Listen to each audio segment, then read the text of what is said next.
We drive the new 2019 Ram 1500 as well as the redesigned Jeep Cherokee. We also talk about the possible demise of some popular automotive nameplates, and we take your questions next on Talking Cars.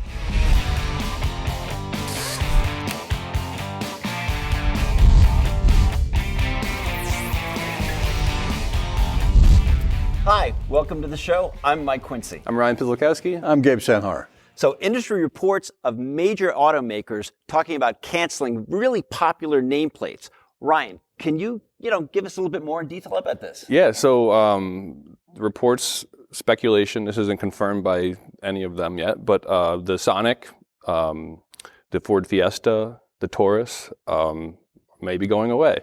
And this is a trend we've seen, I think, over the last few years. I found a few cars that have gone away already. The Buick Verano, Chrysler 200, Dodge Dart, Chevy SS. We like that car. Sure. I mean, they're going away. And we talked about this yesterday. And I'm on my way home, and I don't really pay attention to my surroundings. I'm focused on driving, and every car is an SUV or a truck. Right.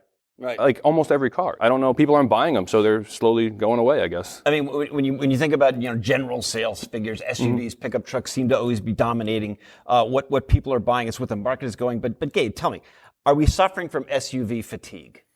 I'm not seeing that at all. Actually, the market is indicating to the contrary, because SUVs are now SUVs and trucks are about 60% of the market now. It's a worldwide phenomena. There are SUVs, and I've said it before, there are SUVs in all kinds of sizes, all kinds of price ranges, all kinds of shapes.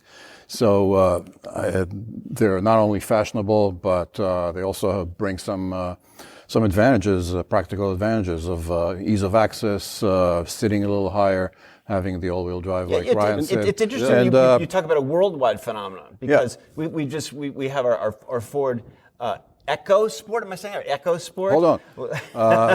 But that's a European platform, a smaller SUV, fuel economy, blah blah blah. But okay.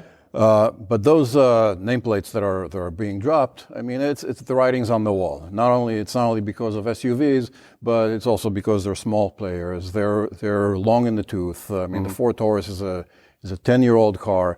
And Ford is going to think twice before they're going to come up with the redesign. Sure. It sells only in the U.S., so there are no economies of scale here. So it's no surprise that some of these cars may not have a successor.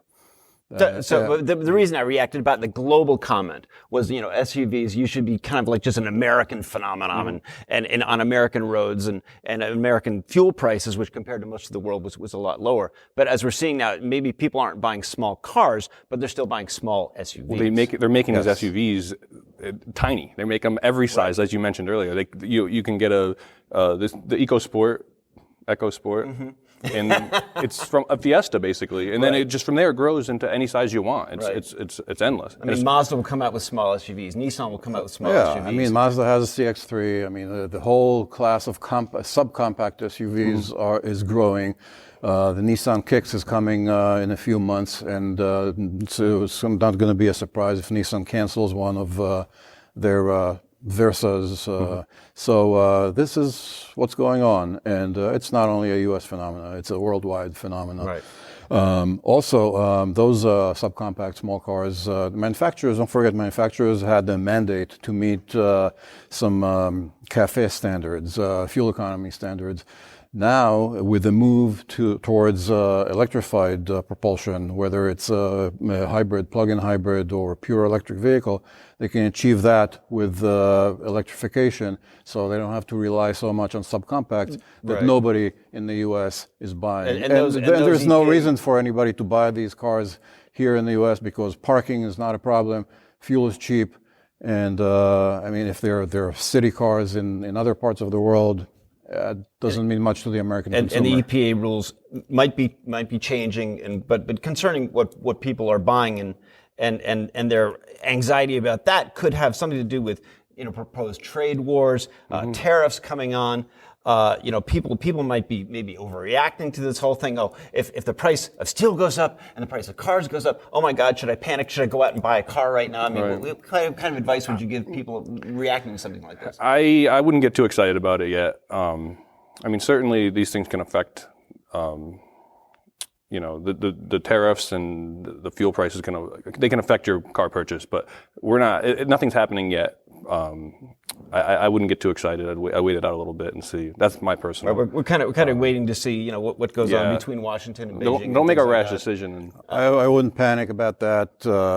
Anything can happen, but for that to affect actual prices of new cars to the consumer, we're far away from that. Too early to tell about that. Right. So jumping ahead to the next segment, we've got some really cool cars here at the track. We bought a Ram 1500. This is the redesigned 2019 model. It's bigger, it's lighter, still has a lot of the components we liked from the last model. Ryan, you spent some time in this truck. What do you think? I did. I was lucky enough to have it for a weekend, and it's impressive. It's very refined. It rides unbelievably. The last Ram we tested did too. 1500 did also, but this thing is even better.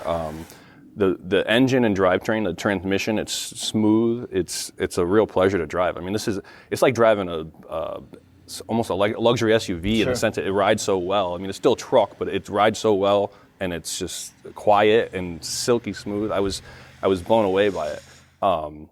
I did actually do some work with it. I had a little project going at my house, and I rented a bale shredder, so it shreds a bale of hay. Yeah, we do live out in the country, by the way. So I was covering an area that I planted new grass on, and I loaded this thing in the back of the bed, and it weighs probably 300-400 pounds, and that's where the ride comes from. That thing squatted right down. It handled well. I'm not saying this is good or bad, but it's evidence of where that nice ride comes from. It's got a lot of compliance. It's soft. But it handled it well, and I was thoroughly impressed with the truck. Sure, and Gabe Shenhar sitting here on my left, decidedly not a truck guy, drove the Ram, came back to the office the next day, and what did you tell me about the Ram? I told you it was awesome because... he never says the truck is awesome, so this is big news. It was really satisfying. The ride, it steers well, the powertrain, all of the things that Ryan just mentioned. And clearly, Chrysler really focused on what people do with their trucks, which is driving them, commuting with them every day. And 98% of the time, the bed's empty, carrying just air in it. Right. So the ride, they focused on making the ride as comfortable. They have alone in the segment, they have coil springs in the rear instead of leaf springs.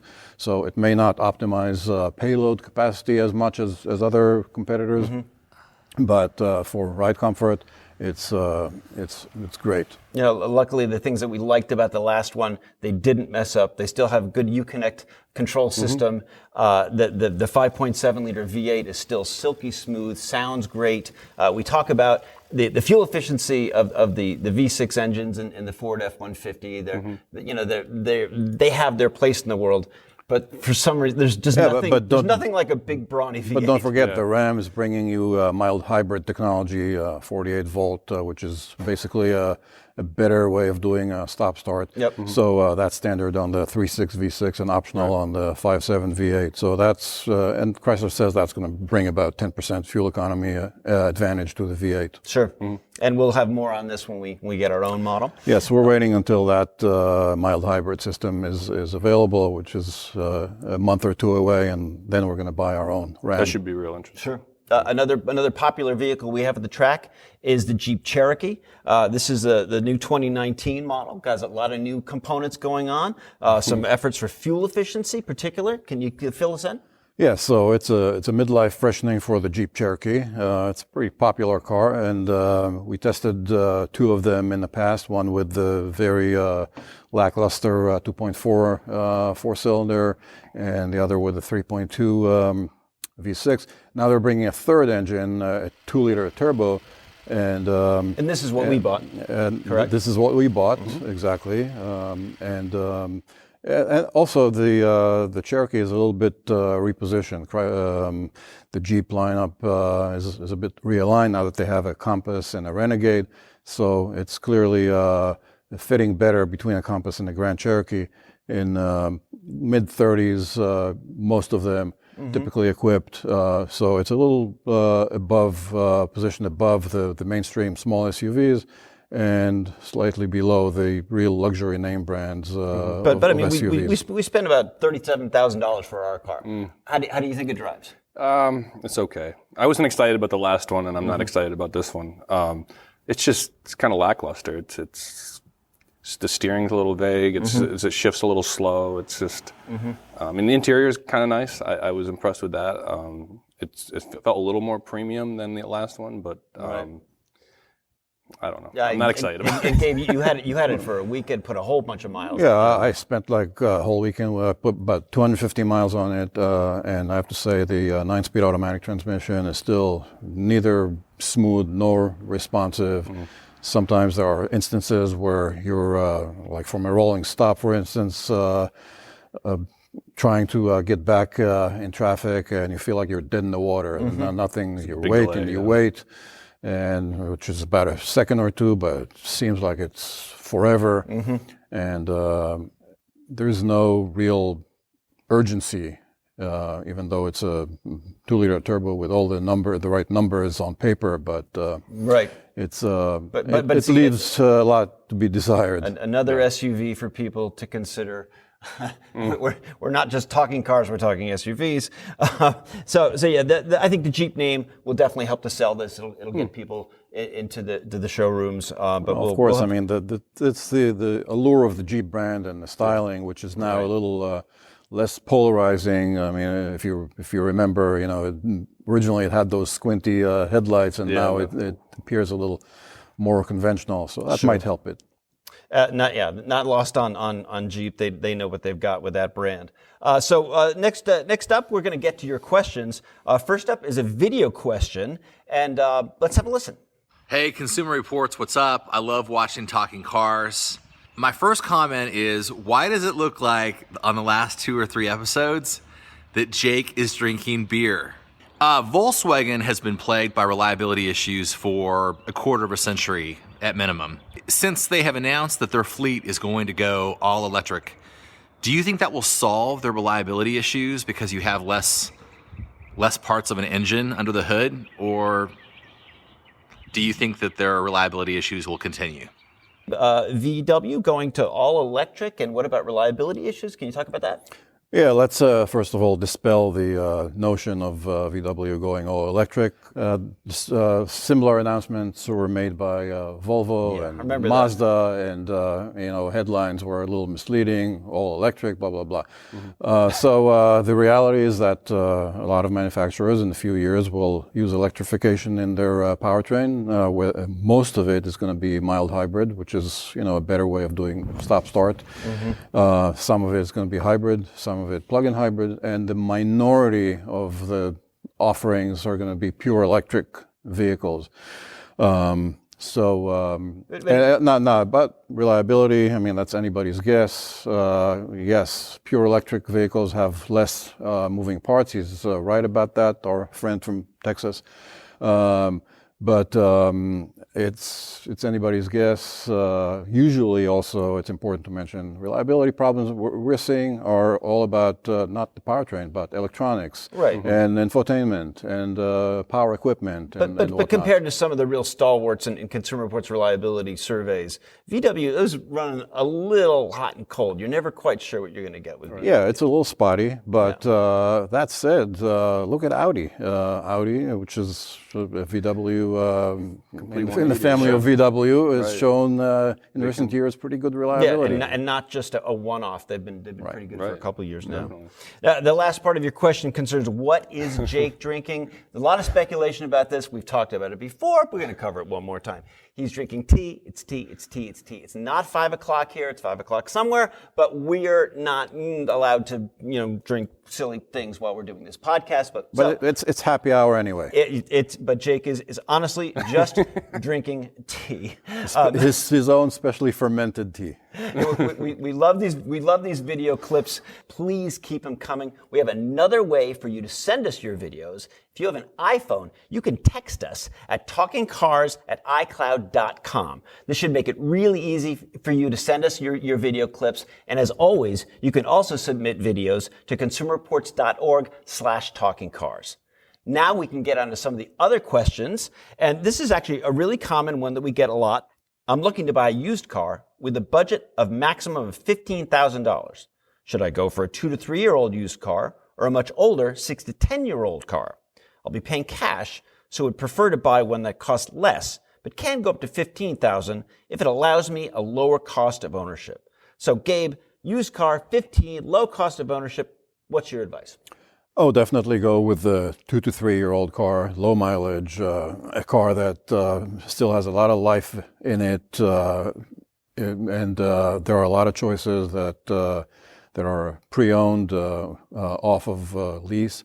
But $15,000, you'll be surprised. You can get few cars that cost $19,000 or $20,000 new and on list MSRP level, and they are discounted because sedans, as we said, are selling less these days. And you can pick up a Hyundai Elantra, for instance, or a Toyota Corolla that are discounted, and will give you years of good service, and can be totally the right thing for this person. I'm going to interrupt him. Sure. So when I read the question the other day, I went and talked to our auto analyst, Mel. The guy's incredible. If you're ever looking to buy a car for somebody, Mel, talk the to answer him. man. This guy is incredible. He sent me a couple links, and I didn't believe him, and we confirmed. Now, these are lower level trims, but 2018 Volkswagen Jetta 1.4 turbo S sedan, so base model. MSRP is $20,915. You can get it for $15,000 even. That's pretty crazy. Brand new. That's a good deal on a good car. 2018 Hyundai Sonata SE sedan, MSRP 23,100, discount $7,600 off, 15,400. This is brings insane. us This right is back insane. to our original conversation. This is insane. Of how the automakers are having trouble selling sedans. They're discounting. They're trying to get rid of them, I guess. This is a 2018 Volkswagen Passat, another Volkswagen, again a 2-liter turbo S base, 24/7 MSRP 14,600. It goes on. Kia Soul. And this is an example of if you buy new, you're getting a warranty. Well, that's and on top of that, Mel was saying some of these we didn't go through specifics. You can get 0% on that price. Financing. So if you financing 0% financing, exactly. Right. So if you're going to buy a used car, you're not going to get 0%. I'm sorry. Right. I mean, he said he was going to pay cash, but why not take advantage of that? I mean, 0% for a couple of years, that's free money. Yep. Free money. But specifically, if you are stuck on a used car, and it makes a really good choice, 2 or 3 year old, like one of the hybrid models, for example, for lower cost of ownership, Toyota Camry hybrid, a Prius also. In the long run, dollar for dollar, going to cost you very little bit money to own that car. Spread out your transportation costs. That was part of your question. Want to make sure we didn't forget that. Well, listen, that's going to do it for this episode. If you want to learn more about the cars we talked about, check out the show notes. As always, thanks so much for watching. We'll see you next week.